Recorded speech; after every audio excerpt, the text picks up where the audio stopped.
시청하시기 전에 STV 상생방송 구독과 좋아요 눌러주세요.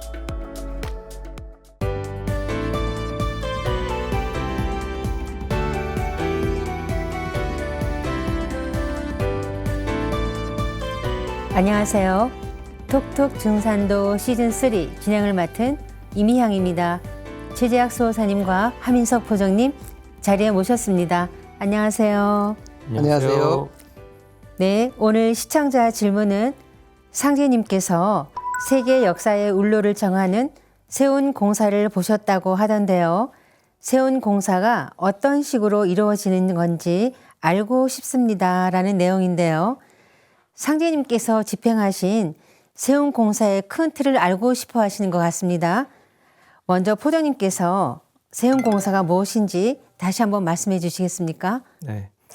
천지의 계절이 이제 여름에서 가을철로 들어서는 대개벽기에 이르러서 이제 천지의 주지자이신 상제님께서는 이제 원한으로 물든 선천 묵은 하늘을 이제 뜯어 고치시고 당신님의 그 이상 세계가 본연의 그 가을개벽 섭리 위에서 실현될 수 있도록 천지인 3계를 개조를 하셨어요. 그것이 바로 인존 하나님으로서 친히 이 땅에 강세하셔 가을 우주의 새 세상을 여시고 인류사의 꿈과 대이상을 총체적으로 이루어주신 이른바 이제 천지공사인데, 이 천지공사라고 하는 것은 후천 가을 새 역사의 울로를 정해놓으신 거고, 근데 그 천지공사가 크게 두 갈래로 나뉩니다. 그게 세운공사와 도운공사. 그 중에 이제 세운공사라고 하는 것은 세계 정치 질서의 울로를 도수로 짜놓으신 거예요. 그리고 그런 세운의 어떤 전개 과정 속에서 이제 천지의 일꾼들이 나와서 이제 상제님의 도 문화를 개척해 나가는 어떤 상제님의 도 역사의 궤도, 그 당신님의 도가 전개해 나가는 섭리를 짜놓은 게 도운공사라서 그 도운공사와 짝을 이루는 세운공사를 이제 살펴볼 필요가 있겠습니다. 지난 시간에 상제님께서 선천 세상에 맺히고 쌓인 원한을 해소하시기 위해서 원한을 품고 죽어간 원신을 세운에 붙여서 역사시키시고, 또 역적으로 몰려 죽어간 혁명가의 영신은 도운에 붙여 역사를 시켰다는 걸 알아봤었죠. 네, 그래서 상제님의 어떤 공사라고 하는 것이 세상의 모든 일이 이제 당신님의 손길과 발걸음에 따라서 그대로 이루어지도록 공사를 집행하신 거니까, 뭐 잭슨 폴락 같은 예술가가 자기 손하고 발에다가 막 물감 묻히고서 그 움직임에 따라서 작품이 그냥 나오잖아요. 상제님의 일거수일투족이 말씀이 그대로 다 이렇게 하나의 작품으로 나오는 게 이제 공사라고 볼 수 있는데, 천지공사의 큰 틀은 이제 당신님의 어떤 삶을 직접 곁에서 지켜봤던, 그리고 곁에서 모셨던 당대의 성도님들과 주변 사람들의 증언을 통해서 이제 세상에 전해지게 됐어요. 근데 상제님께서 말씀하신 게 이렇습니다. 내가 세상을 뒤집는 것은 손바닥 안팎 뒤집는 것 같고. 이게 쉽죠, 우리가 하는 게. 근데 이 세상 일이 내 걸음걸이 하나하나에 따라서 모두 그렇게 된다 하셨기 때문에 상제님의 그 공사에서는 그 어디서 무엇을 어떻게 했는지에 대한 면밀한 이제 분석이 좀 필요한데요. 세운공사라고 하는 것은 인간 세상의 역사울로, 곧 지구촌 역사의 운명을 정하신 상제님의 세계 정치를 의미한다고 보시면 되고, 당신께서 보신 세운공사에 따라서 이제 서양으로 기울어졌던 어떤 지구촌의 힘의 질서가 약 100년간의 시간 동안에 크게 이제 3번 굽이치면서 동서간의 균형을 이루게 됩니다. 그리고 마침내 신교의 종주국인 대한민국을 중심으로 후천 상생의 이제 새 세상이 열리게 되는 흐름을 알 수가 있는데, 이건 천상의 조화 정부가 인간 역사 속에 자리를 잡아가는 대변혁의 노정이라고 볼 수 있고, 그러니까 우리가 20세기 역사를 세계사 시간에 배운 바에 따르면 1차 세계대전은 끝나고 우리가 국제연맹이 생겼고요. 제2차 세계대전 이후에는 국제연합이 조직돼서 지금 국제연합 유엔 체제로 살고 있는데, 이 모습들이라는 것이 천상의 그 조화 정부가 지상의 완전한 모습으로 그 드러나는 과도기적인 준비 과정이라고 보시면 아주 명쾌하게 해석이 되는 거고요. 앞으로 후천 가을개벽이라는 지구촌 문명의 대전환 과정에서 천상의 우주 조화 정부가 신인 하위를 섭리로 인간 역사의 완전히 모습을 이제 하나의 조직 체계로 자리 잡아가면서 세계 일가 통일 정권으로 이렇게 열리게 되는데, 그런 흐름 속에서 아까 말씀하신 대로 원신과 역신을 회원하는 것이 이루어졌다 볼 수 있겠습니다. 네, 시청자께서 이렇게 질문하셨던 세운공사의 기틀도 언급해 주셨는데요. 그럼 상제님께서 짜신 그런 새 역사의 판도를 구체적으로 좀 알아보겠습니다. 수호사님께서 먼저 좀 말씀해 주시겠습니까? 네. 이 상제님께서는 이 선천 판안에 이제 모든 법을 정리하시고 이 가을철 통일 문명, 지상 조화 선경 문화가 열릴 수 있도록 판을 남모르는 법으로서 이제 꾸미셨는데요. 그래서 이 천지 조화의 새 기틀을 이제 새롭게 짜셨습니다. 만유 생명의 어머니인 이 지구의 혈자리 한반도의 이제 순창, 이제 해문산 오선 위기에 지기가 발동해서 세계 정치 질서가 새롭게 열리도록 이 천지의 이 새 판을 짜신 이후로 지난 20세기로부터 이 세계사의 정치 판도가 개백의 땅 이 한반도를 중심으로 오선 위기의 형국으로 예, 이렇게 벌어지면서 이제 천지 해원의 과정이 전개되어 왔습니다. 상제님께서 이 공사 보신 이 오선 위기 도수에 따라서 이 선천의 역사의 회원판이 열려서 바로 지난 이 세월의 역사에 이 천지 속에 있는 모든 갈등과 그다음에 증오와 이 원한의 살기가 세 차례 이 바둑판 과정에서 이제 모두 씻겨져 나가게 되었습니다. 지난 선거철이 있었습니다만은 이 선거철이 되면 이 정치 판세가 바뀌었다, 이제 막판 뒤집기다 이런 정치 일반 정치 세계에서도 이제 판을 얘기하는데요. 이 상제님께서도 이 세계 정치판을 바로 잡으시는 이 천지공사를 보실 때도 이 회문산 오선 위기가 있나니 바둑은 당뇨가 창시하여 단주에게 전수하였느니라. 그러므로 단주해원은 오선 위기로부터 비롯되었나니 천하의 대운이 이로부터 열리느니라 하시고 이로써 또한 조선의 시비를 푸느니라 이렇게 이제 말씀하셨습니다. 네, 상제님께서 세운공사, 즉 세상이 둥글어가는 역사의 과정이 오선위기 도수로 이렇게 짜셨다고 말씀하셨잖아요. 오선위기 도수가 무엇인지 한번 더 설명해 주시겠습니까? 네, 여기서 이 오선 위기란 이 다섯 신선이 이렇게 둘러앉아서 바둑을 둔다는 뜻입니다. 그리고 이 다섯 신선은 바둑판의 주인인 이 조선과 조선을 둘러싸고 있는 주변 4대 강국을 가리킵니다.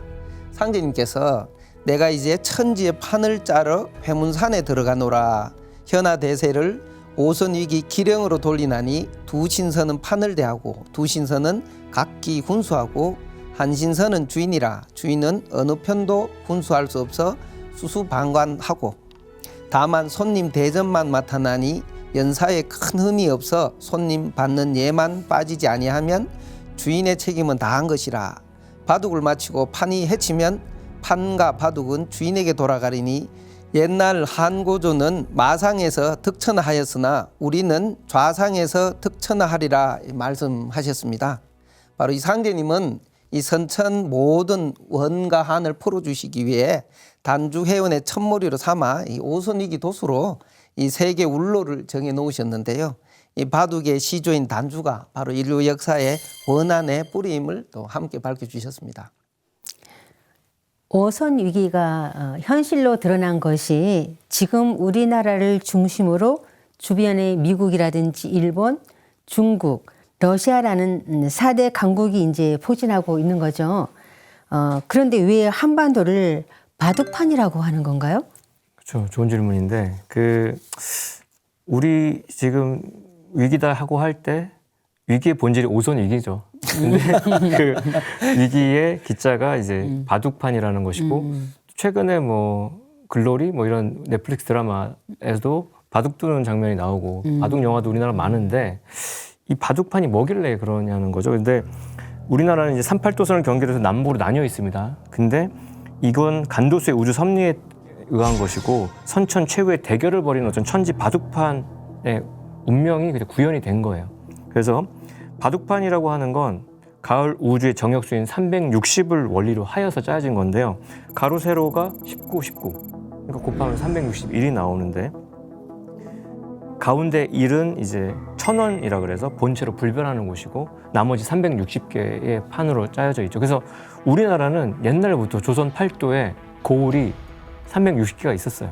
그래서 각 나라 살림이 360일 동안 이어지는 데 있어서 한 고을에서 올린 세금으로 그날 하루 살림을 했다고 할 정도로, 그러니까 옛날부터 우리나라는 그런 바둑판의 원리가 행정 조직에 그대로 투영이 돼서 바둑판의 어떤 운명으로 지금 흘러왔다고 볼 수 있는데, 그 바둑판의 가로 세로줄을 합치면 38이 또 되죠. 19 더하기 19 해서 이건 한반도의 중심지는 38선으로 그대로 박혀 있는 것이 바둑판의 운명으로서의 조선 간방 땅을 이제 생각해 볼 수밖에 없다. 그래서 이 판에서 벌어지는 운명이 전 세계 운명의 또 이렇게 어떤 리트머스 종이가 된다. 이렇게 볼 수 있겠죠.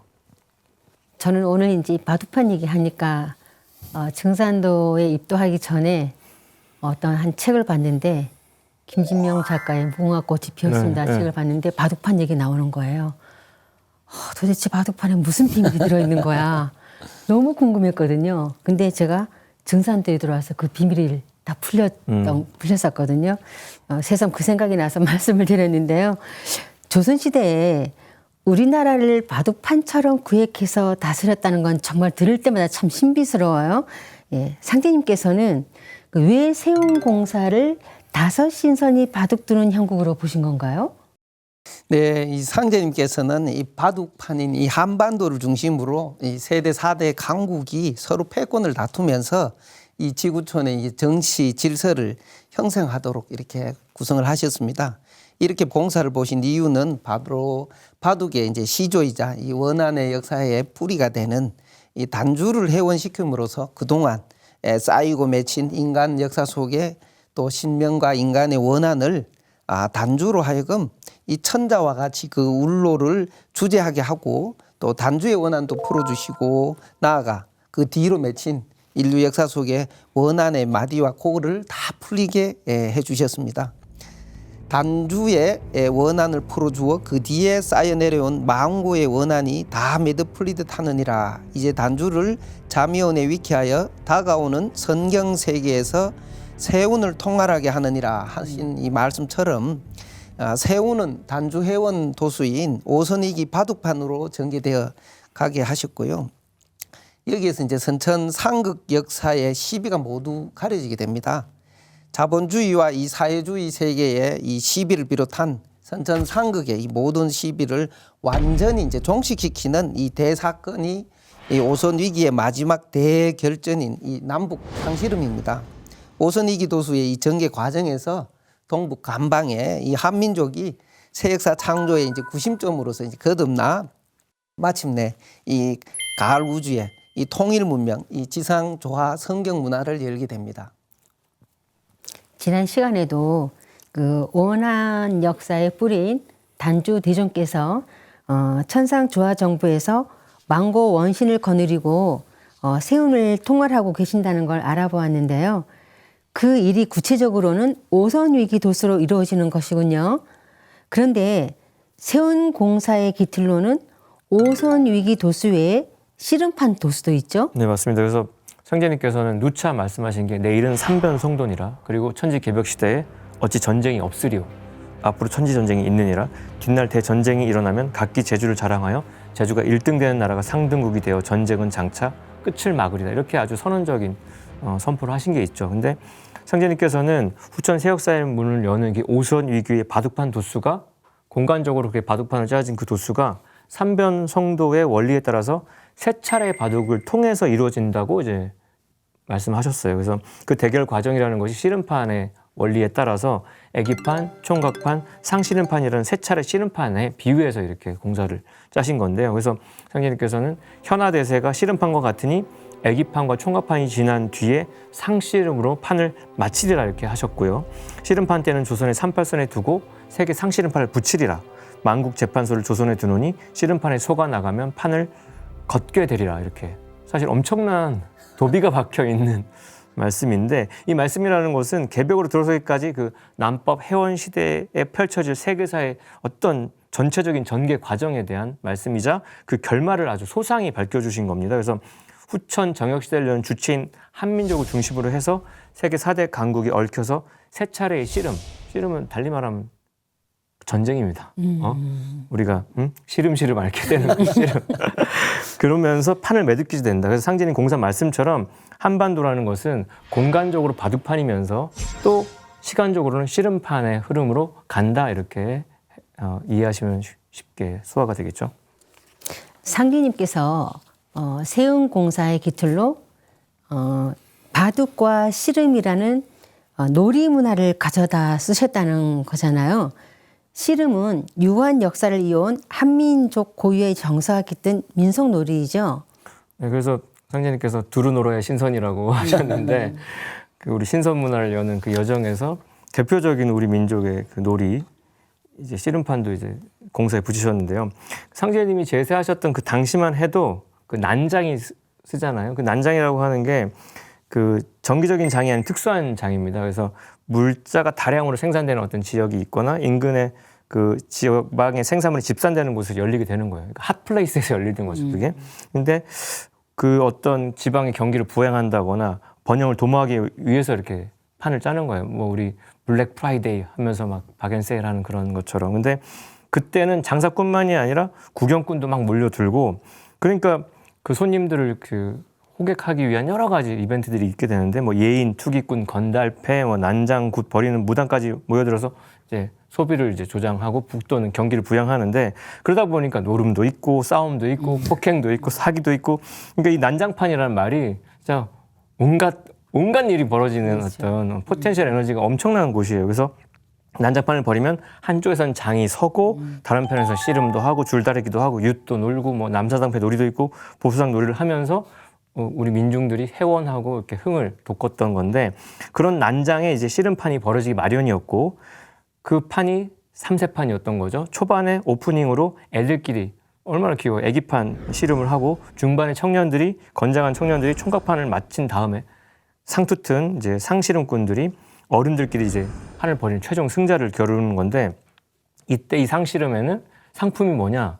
소를 거는 거예요. 소를 상품에 걸고 최후의 일전을 벌이기 때문에 이른바 소고리 씨름이라고 불렸고요. 상제님은 이 고유한 풍속을 천지공사에 그대로 쓰셔가지고 씨름판에 소가 나가는 거를 아주 명명백백하게 언급하셨는데 세운공사의 애기판 씨름이라는 것이 일러전쟁, 우리나라에서 일러전쟁과 1차 세계대전에 전개됐던 게 있고요. 총각판 씨름은 중일전쟁과 2차 세계대전 역사 속에 펼쳐졌었고 그리고 이제 상씨름이라는 것이 남쪽 상투쟁이와 북쪽 상투쟁이가 아까 말씀드렸던 바둑판인 38도선을 경계로 해서 힘을 겨루는 6.25 한국전쟁이 있었고 이로부터 시작되는 3차 세계대전으로 전개가 된다. 이게 지금 한민족이 맞이해야 될 필연적인 운명입니다.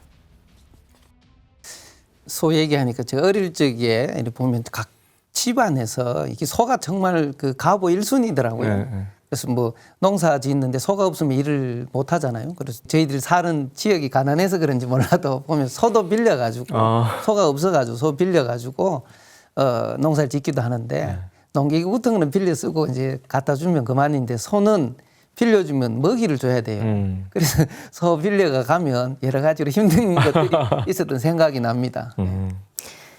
네, 오선이기 도수와 씨름판 도수를 공간과 시간의 관계로 볼 수도 있을 것 같은데요. 그런데 왜 상제님께서는 전쟁을 통해서 선천의 원한을 해소하신 건가요? 네, 이 상제님께서 이 동서양의 이 기울어진 판을 바로잡기 위해서 이 보신 이 전쟁 도수는 이 선천 세상에 쌓여온 온갖 원과 한을 끌어주시는 이 과정입니다. 예, 선천의 원한으로 인류가 이제 진멸지경에 이제 박도했다 이렇게 또 말씀해 주셨는데 이 상황을 이제 전쟁으로서 이 조율하심으로써 큰 화를 이제 작은 화로 막아 다스리며 바로 단계적으로 이제 원한의 살기를 해소하고자 하셨습니다. 그래서 궁극적으로는 이 전쟁의 역사를 끝막으면서 이제 선천 상극의 질서도 이제 정리하신다는 것입니다. 예, 전쟁 도수는 인류를 많이 건지기 위해서 상제님께서 이 조율하신 최선의 이제 전략인 것입니다. 이것은 이제 마치 이제 우리가 이제 살아가면서 이제 암이라는 큰 병이 걸렸을 때 이제 우리가 죽음의 위기에서 생존을 하기 위해서 이제 수술할 때 위험도 따르고 또 고통도 있지만 그것을 우리가 감내하면서 대수술을 통해서 새로운 이제 생명을 회복하듯이 이 상제님께서도 이제 선천 역사에서 비롯된 이 원과 한의 이 살기를 해소하기 위해서 불가불 또 인류 역사를 대수술하여 이렇게 결정하시 아닌가 생각되어집니다. 네, 상제님께서는 상극의 원한이 폭발하면 우주도 무너져 내린다라고 이제 말씀을 하셨는데요. 우주도 무너져 내릴 정도의 큰 화를 전쟁이라는 작은 화로 막아 다스리시기 위해 전쟁 도수를 보셨다는 그런 말씀이시군요. 네, 그렇죠. 그래서 상씨름이라는 거는 이제 상투튼 주인들끼리 벌이는 싸움이지만 그 내면의 진정한 의미를 좀 묵상해 보면은 후천 가을 대개벽을 맞이해서 인류 문명사의 모든 원한, 그 고통, 모순, 그 비극을 일소하는 최후의 결전이라는 거죠. 우리가 어제 저도 일하면서 이렇게 암 환자분 이런 분들 그 암덩어리를 째서 빼야 그로 인한 뭐 문제가 안 생기는데 그걸 놔둬버리면 전신으로 퍼져가지고 결국 우리 사망 선고를 할 수밖에 없어요. 그걸 드러내서 뽑아내는 그리고 뭐 고름이 잡혀 있으면 째서 뽑아내는 그 일을 해야만 전신으로 균이 퍼지는 폐혈증 그런 사망을 막을 수 있거든요. 그러니까 전쟁은 그 상극의 모순을 이제 가장 심플하게 그러면서 가장 확실하게 해소하는 일종의 수술이기 때문에 필수 불가결하다 이렇게 볼 수 있죠. 그래서 상자라는 글자에는 상투튼 어른의 뜻과 함께 최후라는 뜻도 있고요.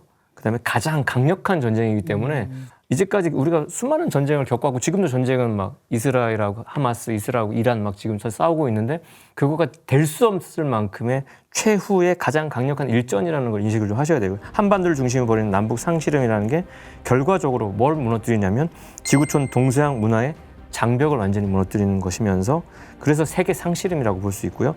천지 질서가 분열해서 통일로 돌아서는 결정적인 계기가 되는 천지 전쟁이면서 이거는 개벽 전쟁이다. 그래서 지구촌 전 인류의 생사를 판가름하는 이 상실험 전쟁을 제대로 인식하는 거, 그걸 제대로 통찰하는 게 왜 중요하냐? 이걸 제대로 각인하고 있어야 이 시대를 살아가는 인류의 삶의 향방, 그 방향은 물론이거니와 한반도의 갈등과 분단의 역사, 나아가서 이제 동서양의 근현대사를 보는 안목이 완전히 달라지는 거예요. 남북 상실험의 시각에서 과거의 역사를 다시 되돌켜 보면은 재조정이 되고 재구성이 되면서 아 이렇게 역사가 흘러왔구나라는 통찰이 온다는 거죠. 그래서 그러면 삶의 가치관이 달라지고 지금 이 순간을 누리는 감이 달라진다는 거죠. 그래서 결국 오손위기로 전개되는 세운의 1, 2차 세계대전과 마지막 마무리 남북 상실험 대전쟁은 삼각 질서 속에 누적되어 온 원한의 에너지를 해소하면서 우리가 정말로 바라는 그런 평화의 상생의 문화와 질서가 바야흐로 열리는 아름다운 과정이다. 이렇게 보면 되겠습니다. 상대님께서 집행하신 세운 공사의 기틀이 오순이기 도수와 씨름판 도수라는 것을 알아보았는데요. 그런데 그동안 단주 대종께서 천상조화 정부에서 세운을 통할하신다는 건 알아보았지만 왜 그런 사명을 맡게 된 건지에 대해서는 그동안 설명을 드리지 못했던 것 같습니다. 단주 대종은 어떤 분인지 수호사님께서 좀 소개해 주시겠습니까? 네, 이 상제님은 인류 원한사의 첫 장면이고 또 천륜을 단절시킨 이 최초의 사건에 대해서 이제 밝혀주셨습니다. 그것은 이 서방 하하족과 이 동방 이 배달족 간에 이 대립된 배경에서 일어난 사건인데요. 도전 말씀을 한번 살펴보겠습니다. 무릇 머리를 들면 조리가 펴짐과 같이 천륜을 해한 기록의 시초이자 원의 역사의 처음인 당뇨의 아들 단주의 깊은 원을 풀면 그 뒤로 수천 년 동안 쌓여 내려온 모든 원의 마디와 코가 풀릴지라. 대저 당뇨가 단주를 불초히 여겨 두 딸을 우순에게 보내고 천하를 전하니 단주가 깊은 원을 품은지라. 마침내 그 불운한 기운의 충동으로 우순이 창호에서 죽고 두 왕비가 소산강에 빠져 죽는 참혹한 일이 일어났나니 이로 말미암아 원의 뿌리가 깊이 박히게 되고 시대가 지남에 따라 모든 원이 덧붙여져 드디어 천지에 가득 차 세상을 폭파하기에 이르렀느니라. 이 순에게 이 왕위를 물려준 이 요임금 이야기는 지금부터 한 약 4,300년 전 시대, 우리가 요순시대라고 하는데요. 이때 인류 역사상 가장 이상적인 이게 정치가 펼쳐졌다고 우리가 이제 상식적으로 알고 있는데요. 요임금은 원래 이제 동방 배달의 후손이었습니다. 그리고 이 맏아들 단주가 이 9아들과 아름다운 이 두 딸이 있었습니다. 그런데 이제 적장자, 이 마지인 이 단주는 단연이라는 곳에 이제 봉해진 적이 있어서 그래서 단주라고 이제 불렸습니다. 그런데 요임금은 이 98년 동안 나라를 이 통치하게 되었는데요. 재위 한 70년이 지날 쯤에 이제 후계자를 생각하지 않을 수 없어서 신하들에게 누구를 이제 내 후계자로 세우면 좋겠느냐 이제 묻게 되는데요. 그때 방제라는 신하가 이 맏아들 이 주가 총명합니다라고 이제 아뢰게 됩니다. 그러나 요임금은 이렇게 단식을 하면서 어리석고 다투기를 잘하니 되겠는가라고 하면서 이제 순에게 이 왕위를 이제 물려주었다고 합니다. 유교의 이 5경 중에 하나인 이 서경에는 이 요임금이 이 순에게 왕위를 선양했다 이렇게 기록이 나오는데요. 그러나 이 상제님께서는 이 요순 선양 시절이 천륜을 해한 기록의 시초라 이렇게 말씀해 주시면서 이 세상에서 알려진 것과 달리 엄청난 이 비극의 사건이 숨겨져 있다는 것을 이제 일깨워 주셨습니다. 그동안 유화에서는 요순 선양을 왕권 전수의 표본으로 삼아왔는데 실제로는 그렇지 않았다는 거군요. 네. 하지만 지금까지의 내용만 놓고 본다면 단주 대왕께서 단지 왕권 전수에 불만을 품고 원한을 맺었다는 얘기로 밖에는 이제 들리지 않거든요. 네, 그래서 그렇게 딱 오해하기 좋죠. 지금까지 서경을 비롯한 육아의 사서에서 접한 역사 내용은 그렇게 이해하게끔 많은 부분 왜곡이 돼 있습니다. 사실 우리 동방의 시원 역사를 밝혀주신 상제님의 말씀이 아니었더라면 우리는 아직까지도 그런 그렇죠. 미화된 역사 속에서 착각 속에서 살고 있었을 텐데 상제님이 많이 그 미싱 링크를 찾아서 이제 밝혀주신 게 됐는데 성인 제왕, 뭐 요순 선양이라는 어떤 그런 미화된 스토리를 통해서 성인 제왕으로 미화된 요순의 역사를 말미암아서 그 역사로 말미암아 그동안 9,000년 역사의 종통과 도통사의 연원 자체가 지워진 거예요. 그게 엄청난 음모죠, 사실. 그래서 요순의 왜곡된 역사를 바로잡는다는 거, 이 단주의 원한 사건을 드러내면서 그 봉합할 부위, 거기를 밝힌다는 것이 뭘 뜻하냐면 동방의 환국과 배달, 조선의 상고 역사를 복원하는 출발점이 돼요. 그게. 그래서 9,000년 동방 역사의 중심에 있는 4,300년 전에 단주의 원한 사건은 동방의 배달 동이와 중국 한족 화이가 갈라서는 정점에 자리하고 있습니다. 우리가 기관이 이렇게 쭉 내려오다가 양쪽 폐로 갈라지는 기관지가 생겨요. 그렇게 동방의 동이족과 서방의 그 화이족이 갈라서는 지점인데 그 지점이 왜 중요하냐면 해부학적으로도 우리가 기관을 삭관을 딱 거기까지 넣게 돼 있거든요. 그 밑으로는 갈라지기 때문에 들어가지 않는 거죠. 그러니까 그렇게 역사가 이제 분화된 건데 따라서 단주의 원한 역사를 알면은 뭘 할 수 있다? 동방의 배달과 중국 역사의 왜곡 지점을 밝혀낼 수 있기 때문에 이 역사는 단순 원한 사건 차원에서 해석해서는 안 되는 측면이 있습니다. 그러니까 중국에 의해 왜곡된 역사가 아닌 단주 대종에 얽힌 역사의 진실이 어땠는지 정말 궁금한데요. 네, 그래서 단주의 부왕이셨던 당뇨가 중국이 시조로 봤던 황제 헌원의 통치 이념을 계승했어요. 그래서 헌원의 또 사대손이었던 당뇨는 화이 세력을 중심으로 천하를 지배하려는 통치 역사 의식을 갖고 있었습니다. 그게 그들의 세계관이었어요. 그래서 동방의 배달에서 갈려 나와서 서방에 자리 잡은 헌원 자체가 스스로 이제 내가 천자야라고 이렇게 자처하면서 동방의 본조를 이제 배척한 겁니다. 그러면서 화이의 천하를 만들고자 했는데 이때 배달국에 누가 계셨냐면 우리의 치우천왕님이 희수와 태산 일대 땅을 점령하시고 탕록에서 헌원을 사로잡아서 신하로 딱 삼죠.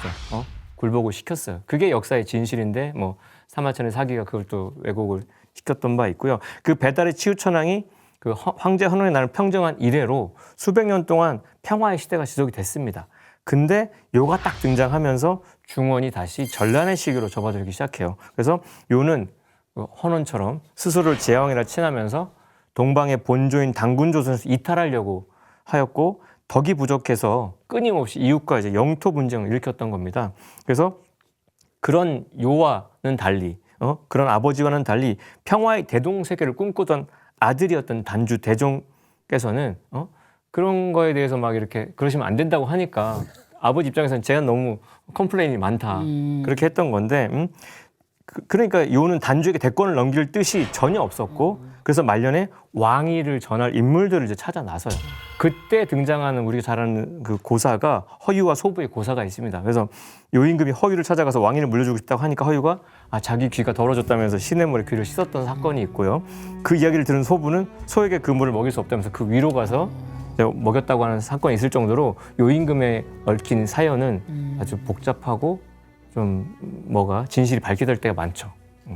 요임금이 두 딸을 시집 보내면서 왕권을 넘겨줬던 그가 바로 우순이었던 거군요. 네, 그렇죠. 그렇게 두 딸까지 이제 시집 보내면서 이제 우순에게 이렇게 정통이 넘어왔는데 순은 왕에 오르자마자 이제 태도가 돌변합니다. 그래서 우선 이런 역사의 기록이 있어요. 요가 덕이 쇠해서 순에게 구금당했다. 그 후에 단주를 언 땅에 가두어 놓고 부자지간에 만나지 못하겠다라고 사마정의 사기정에 이렇게 기록이 명시돼 있는데 그런 기록에서 보는 것처럼 순이라는 존재는 요임금하고 단주 부자의 천륜을 끊었다는 겁니다.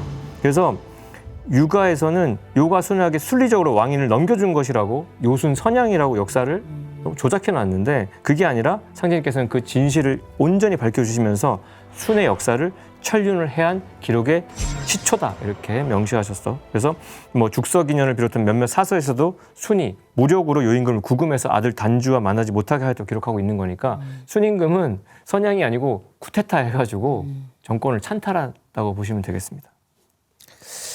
그 추가적으로 조금 말씀드리고 싶은 게 있는데요. 이 철천에 이제 한을 맺고 죽은 이 단주 왕자에 얽힌 이 역사는 그동안 이제 중국 역사가들에 의해서 이 사실과 다르게 이제 철저하게 이제 왜곡되어 왔다는 것입니다.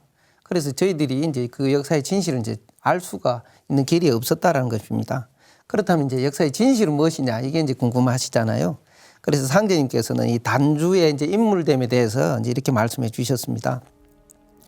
요순 시대에 단주가 세상을 다스렸으면 시골 구석구석까지 바른 다스림과 교화가 두루 미치고 여복과 항복의 구별이 없고 오랑캐 이름도 없어지며 만리가 지척같이 되어 천하가 한 집안이 되었을 것이니 요와 순의 도는 오히려 좁은 것이니라 이렇게 이제 말씀해 주셨습니다. 그러자 이제 이 말씀을 들은 이제 한 성도님께서 여쭈기를 우가 단주에게 허물을 들어 말하기를 밤낮 없이 쉬지 않고 강마다 배를 띄우고 벗들과 때를 지어 집안에서 마시며 세상을 없애려 하였다 하였습니다 하고 이제 아래입니다. 그래서 상제님께서 말씀하시기를 단주가 밤낮 없이 쉬지 않았다는 것은 쉬지 않고 무엇인가 부지런히 하였다는 것이요 강마다 배를 띄웠다는 것은 대동세계를 만들고자 하였으며 벗들과 떼지어 집안에서 마셨다 함은 사랑과 더불어 즐거움을 함께 하였다는 말이요 세상을 없애려 하였다는 것은 서로 주장하는 도가 같지 아니하였다는 말이니라 이렇게 이제 말씀해 주셨습니다. 예, 세상 사람들과 이렇게 더불어 살아가려고 하는 이 개방적인 이 사교적인 신법을 지녔던 이 단주는 늘 민중의 삶을 이렇게 걱정하는 분이었습니다. 이 동방배달의 이게 천지 광명의 신법을 또 가졌고요. 또 부친 요인과는 이 달리 이 동방의 동이족인 한민족과 이 서방의 화이족인 이 간족이 서로 이제 평화롭게 살아가는 대동 세계를 건설하고자 하였습니다. 그러나 이게 당뇨가 이 단주를 불초에 여겨 두 딸을 우순에게 보내고 천하를 전하니 단주는 이에 깊은 원을 품었다라고 하신 이 상제님 말씀처럼 순에 의해서 아버지와 천륜이 끊어지고 또 자기가 품었던 이 대망이 좌절된 단주는 깊은 이 좌절과 이제 울분에 이제 쌓이게 되는데요. 더욱이 요임금은 단주에게 이 바둑판을 주면서 너는 이 바둑을 두면서 덕을 닦아라라고 하는 훈계까지 이제 듣게 되는 거죠. 그래서 대동세계를 열려있던 꿈과 야망이 모두 깨져버린 단주는 순을 향한 증오와 분노를 이 영혼에 깊이 새기게 된 것입니다. 상제님 말씀이 아니었다면 단주대정의 이 역사의 진실이 정말 묻혔을 것 같아요. 그죠? 네. 상제님께서 세운공사의 기틀로 오선이기 바둑판 도수를 쓰셨는데요. 바둑판의 기원이 단주대정이었던 거군요. 네, 그렇습니다. 예, 3개 우주의 주제자로서 이 병든 천지를 뜯어고치는 이 상제님께서는 천륜을 해한 기록의 시초이며 이 원한 역사의 시작인 단주의 깊은 원을 출발점으로 해서 이후 이 4,000년 동안 내려온 원한의 저주의 시가 인류 영혼 깊이 유전되어 또 더욱 크게 뻗어나가서 이제는 그 원한이 이 천지를 폭파하게 이르렀다 이제 하시고 오늘날 이 인류가 앓고 있는 이 처절한 이 고통의 원인을 이제 밝혀주셨는데요. 그리고 이 상제님께서 이 단주의 원한을 해소하는 과정을 지구촌 가을 통일 문화를 여는 5선 위기 도수로 크게 기틀을 이제 삼으셨습니다. 인류 역사에서 가장 큰 원난을 품고 죽은 이 단주를 해원시킴으로써 동북아 역사를 뛰어넘어 인류사의 진정한 이 평화 낙원을 구축하고자 하신 것입니다. 네, 단주대전께서 세운공사를 통할하게 된 역사 배경을 알아보았는데요. 세운공사를 좀 더 심도 있게 공부하고자 하는 분들이 더 알아야 할 것이 있다면 무엇이 있을까요? 네, 인간이라면 무릇 행복을 추구하며 살아가죠. 근데 상제님께서는 인간이 추구하는 행복의 여건을 딱 두 가지라고 말씀하셨어요. 잘 먹고 잘 사는 거, 잘 먹는 거, 복록, 잘 사는 거, 수명. 그래서 상제님께서는 수명, 복록이라 하지만은 수명만 길고 복록이 없으면 죽는 것만 같이 못하거든. 이제는 복록을 먼저 하라 하시며 복록을 중시하셨습니다. 그래서 하나님이 복록을 강조하시는구나. 그게 이 세운공사의 핵심이에요. 어떻게 사람들이 잘 먹고 잘 살고자 했느냐. 그 흐름을 이제 상제님 또 말씀으로 짚어보면 상제님께서는 이제 산업혁명 이후의 근대 문명에 대해서 이렇게 규정하셨는데 이 문명은 다만 물질과 사리에만 정통하였을 뿐이요 도리어 인류의 교만과 잠포를 길러내어 천지를 흔들며 자연을 정복하려는 기세로 모든 죄악을 꺼림없이 범행하니 신도의 권위가 떨어지고 삼계가 혼란하여 천도와 인사가 도수를 어기는지라 그렇게 경계를 아주 크게 하셨고요. 그런 흐름 속에서 사유재산 제도를 바탕으로 해서 개인의 욕망을 채워주는 자유시장경제 체제인 자본주의가 이제 태동이 돼가지고 근대 역사의 원동력 역할을 했죠. 근데 그것이 부의 집중과 투기를 조장합니다. 하여 빈부의 격차와 계층 간의 갈등이 확대되는 모습으로 모순과 부조리가 이제 나날이 증폭됐고요. 그것을 이제 하나님이 인간으로 오시던 무렵에 그런 것들이 더 극대화됐던 게 있는데 유럽에서는 그래서 산업혁명 이후에 형성된 그 산업 자본주의로 인한 그 심각한 사회 문제를 해결하기 위해서 상제님 그 강세 시점에 역사적 유물론이 또 등장을 했고요. 이후에 세계가 한 가족이 되는 준비 과정으로 들어서면서 공산주의도 이제 태동을 하게 되는데 공산주의라고 하는 거는 그 자본주의의 사유재산을 부정하고 생산 수단을 사회적으로 공유해서 분배 정의를 실현하자. 그래서 정의로운 사회를 이룩하고자 하는 아주 이론적으로는 아름다운 이념인데 1917년에 러시아에서 그 마르크스주의 혁명이 이제 성공을 하면서 공산주의 국가가 처음 등장을 했죠.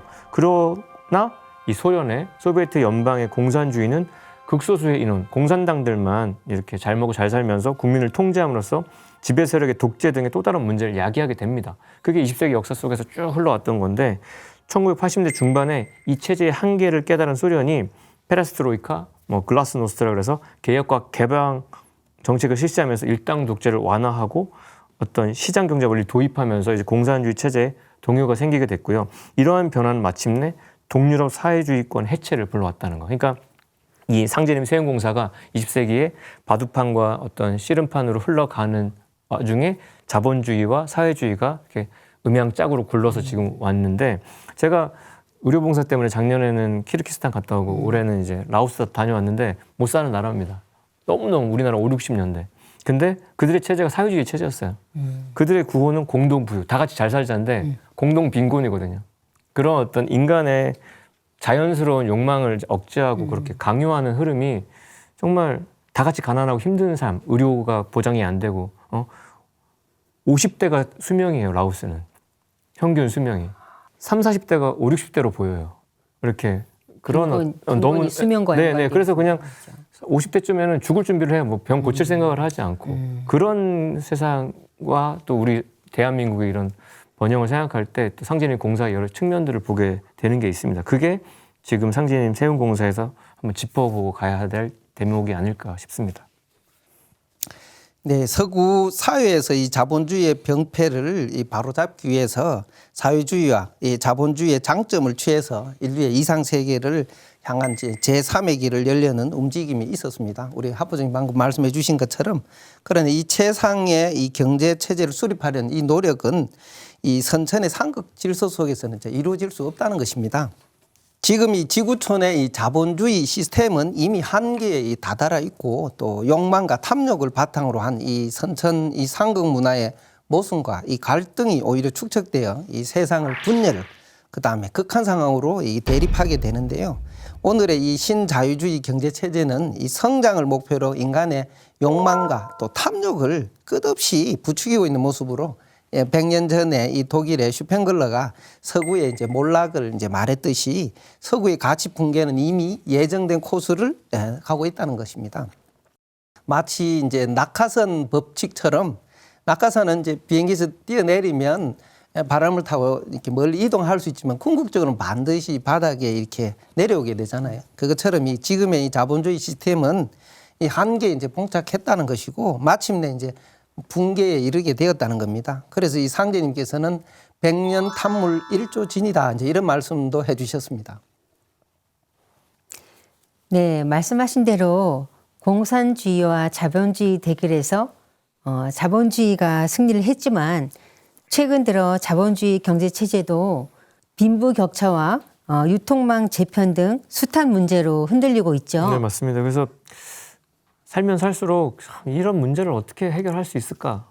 인간이 이런 이상 세계를 구현할 수 있을까라는 회의감도 들 정도인데 결국 온 인류가 이제 평등하게 살아가는 정의로운 이상 세계는 선천에는 만날 수 없다는 거죠. 그러니까 개벽 뒤에 열리는 후천 세상에서 비로소 건설되는 것이고 상제님께서는 장차 지구촌의 녹을 고르게 분배해서 창생의 삶을 평등하게 하는 후천의 복록소 도수 공사를 보시면서 그걸 이제 구현하게끔 하셨는데요. 그래서 상제님께서는 앞으로는 중천신에게 복록을 맡겨 고루 나누어주게 하리라.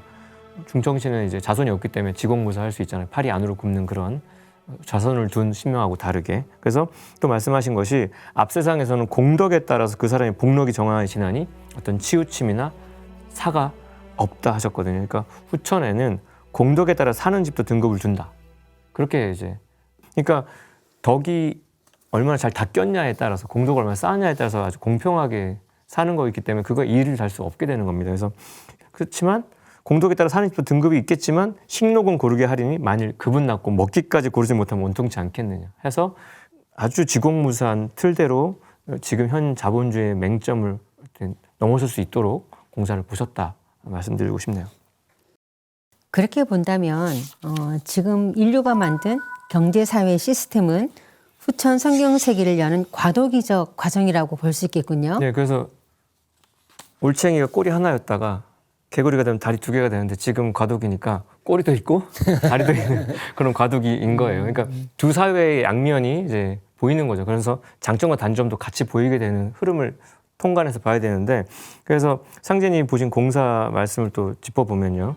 지금 조선 신명을 서양으로 보내면 나중에 배에 실려오는 화물표를 따라 다시 돌아가게 되느니라 하시면서 제주 기운을 서양에다 두노니 후일에 서양으로부터 재물을 보급받으리라 이렇게 말씀하신 바 있어요. 그러니까 상제님께서는 이 당분간은 자본주의 녹주를 서양에 두고서 세계를 먹여 살리게끔 하셨고 실제로 지금 그러고 있는 와중인데 자본주의 시장 체제 아래에서 인류는 서로 경쟁하면서 더 좋은 물건과 서비스를 제공하면서 신기술을 끊임없이 이제 개발하고 있고 경제적 발전을 눈부시게 이룩을 해왔죠.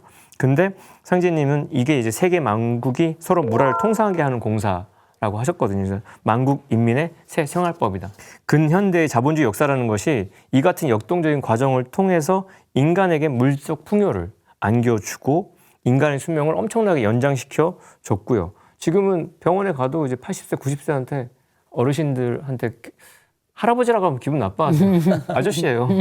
뭐 어르신이라고 한다거나. 그리고 진짜 정정하세요. 네, 맞아요. 그러니까 그렇게 수명도 연장되고 인간 생활 공간이 확대되고 이제 엄청나게 개방이 됐죠. 20세기 후반에 제3의 물결이 본격화됐습니다. 우리가 엘빈 토플러가 1980년도에 제3의 물결이라는 책을 통해서 이걸 밝힌 바 있는데 농업혁명 첫 번째 물결, 제1의 물결, 그다음 산업혁명으로 인한 제2의 물결을 지나서 지금은 이제 반도체 중심으로 한 마이크로 일렉트로닉스 혁명으로 이제 제3의 물결. 근데 이제는 또 제4의 물결로 갈 정도의 흐름인데 그런 미중의 대변혁을 이끌면서 현대 정보화 사회가 열렸고요. 지구촌에 일어나는 모든 일을 우리는 안방에서 실시간으로 손바닥 안에서 다 보고 있는 세상이 됐고요. 이렇게 모든 정보를 공유하면서 이 세계를 단일 시장 체계의 한 울타리로 이제 묶어놓은 상태입니다. 그래서 상제님께서 말씀하신 이제 온 천하를 한 진반이 되게 한다. 우리는 이 방구석에 앉아서 저쪽 반대편 나라의 전쟁과 모든 그 나라의 모든 소소한 사건을 다 보고 있는 거고, 응?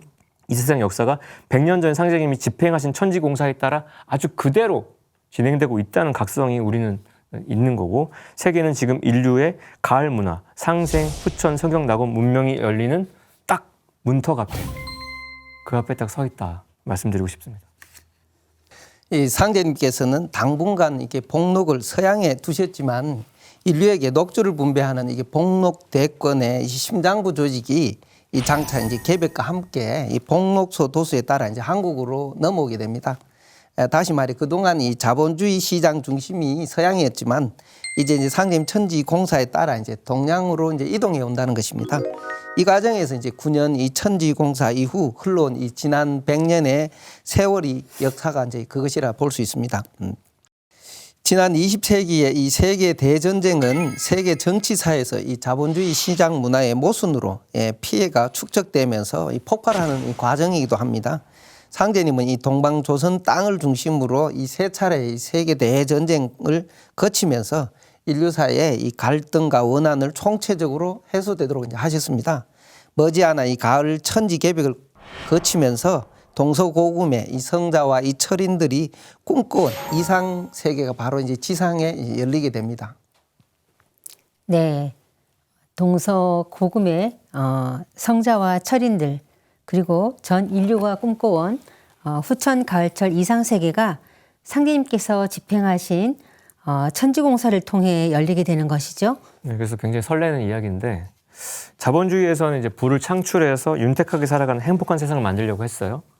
사회주의에서는 복지와 분배 문제가 해결된 평등한 사회를 꿈꿨었습니다. 근데 우리 인간이 잊어버리고 있었던 가장 본질적인 문제가 하나 있어요. 그게 상제님께서 지적하신 건데요. 근대 문명이 인간의 생존 환경의 바탕이 되는 하늘 땅을 병들게 했기 때문에 이제는 이 병든 천지를 바로잡아야 한다는 거예요. 그게 상제님의 문제의식이고 상제님만이 하실 수 있었던 말씀이죠. 그래서 하와이 대학교 짐 데이터 교수가 말씀하신 게 뭐냐면, 지금 인류는 서바이벌 소사이어티 시간대에 살고 있다. 그래서 이 짐 데이터 교수가 말한 서바이벌 소사이어티라는 것은 지금은 어떤 새로운 도전보다는 서바이벌, 생존, 살아남는 게 중요하다. 생존이 도톡이다 할 정도의 이야기죠. 그래서 그가 이제 서바이벌 소사이어티 주장하는 불길한 삼위일체가 있어요. 언홀리 트리니티가 있는데, 그게 그 금융 시스템 붕괴, 우리가 2008년에 겪었던 그 서브프라임 모기지로 인한 금융 붕괴 같은 거, 그다음에 석유 시대의 종말, 그다음에 환경재앙. 그것 때문에 지금 지구가 막 그냥 아주 뜨겁다 못해 그냥 아주 타버리고 있는데, 이런 어떤 서바이벌 소사이티 시간대에 있다는 걸 각성해야 된다는 것이고요. 앞으로는 이런 천지 변화의 틀, 변화의 정신을 제대로 알아야 서바이벌, 생존할 수 있다는 겁니다. 그래서 지구촌의 온갖 재앙이라는 것은 생명의 큰 부모인 천지 자체가 병들어 있다는 거, 그것 때문에 일어나는 거죠. 엄마 아빠가 이렇게 몸져 누워 계신데 아들은 잘 먹고 잘 살려고 하는 게 말이 안 되지 않습니까? 그런 천지 부모의 그 병든 모습을 알아차리고 우리가 그거에 맞춰가야 되는데, 하늘 땅이라는 것은 신에 의해 창조된 피조물이 아닙니다. 이게 동양 우주관이기도 한데, 상제님께서는 하늘 땅이 만물의 생명의 근원이요 만물을 만들어내는 실제적인 조물주라고 밝혀주신 바 있고요. 그래서 천지는 만물이 비롯된 근원이고 인간에게 모든 녹을 내려주는 존재가 천지 부모님이시기 때문에 물이나 공기나 석유나 무수한 자원과 보석까지도 천지 부모의 품에 있는 생명을 가지고 우리가 쓰고 있다는 거, 그걸 좀 각성했으면 좋겠다는 말씀 드리고 싶고요. 우리가 살고 있는 이 지구라는 것은 단순히 물질적인 흙덩이가 아니고 광물이 아니고 아주 늘 살아있는, 우리보다 더 오랫동안 살아있었던 생명체로서 하늘과 땅은 만물의 정신과 물적 생명을 낳아주는 영적 조화의 근원이다. 그런 성령체다. 그거를 각성하는 것이 좀 마무리해서 좀 드리고 싶은 말씀입니다. 네, 그러면 여기서 이제 인간이 이 천지에서 주시는 이 생명줄 같은 이 녹을 어떻게 쓰고 또 어떻게 생산하고 또 이렇게 어떻게 나누어 쓸 것인가라는 것을 한번 생각을 해볼 수가 있는데요. 인간은 이 천지의 꿈과 이상을 이제 실현하는 존재라는 것입니다. 상제님께서는 이제 복록 성경신, 수명 성경신이라 하셨는데요. 성경신을 다해 이 천지와 한마음이 될 때 이 후천에는 개인의 복록과 수명이 정해진다는 말씀입니다.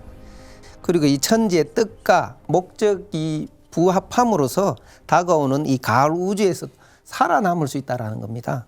예, 지금은 이제 선천 상극 질서가 이제 무너지면서 온 우주의 생명이 상생의 이 새로운 질서로 이제 거듭나 진정한 이 하나의 공동체로 이제 태어나려고 하고 있습니다. 그래서 우리는 이 상생의 문명을 설계하신 이 상제님의 이 9년 천지공사를 제대로 들여봄으로써 앞으로 다가오는 후천 가을 우주의 이 조합 문명, 상생의 이제 통일 문명이 열리는 역사의 과정을 제대로 이제 이해할 수 있다는 것입니다. 네, 지금 선천의 상극 질서가 무너지면서 온 우주 생명이 상생의 질서로 거듭나려고 하고 있는데요. 상제님의 천지공사를 통해 후천 가을 상생의 통일 문명이 열리는 역사의 과정을 깨달으시길 바라며 톡톡 등산도 시즌3 다음 시간에 다시 찾아뵙겠습니다. 지금까지 시청해주신 시청자 여러분 감사합니다.